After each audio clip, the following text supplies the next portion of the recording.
विरुद्धार्थी शब्द कृष्ण धवल आणि कृष्ण शुक्ल. धवल आणि शुक्ल म्हणजे पांढराच बरं का. कृष्ण म्हणजे काळा. कृष्ण धवल कृष्ण शुक्ल. बऱ्याच वेळेला कधी कधी शुक्ल आपल्याला पर्याय दिला जातो, कधी कधी धवल दिला जातो.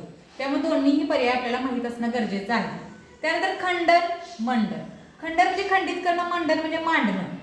सनातनी सुधारक. काही काही समाजामध्ये टीकाग्रस्त असतात त्यांना सनातनी म्हणतात आणि काही काही सुधारक असतात.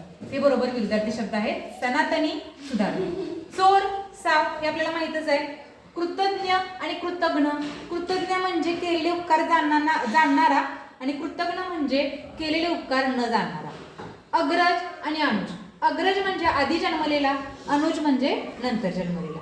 इहलोक परलोक. इहलोक परलोक हा पण शब्द आपल्याला माहिती आहे. फक्त इथं इह हा शब्द उपसर्ग आहे हे लक्षात घ्या.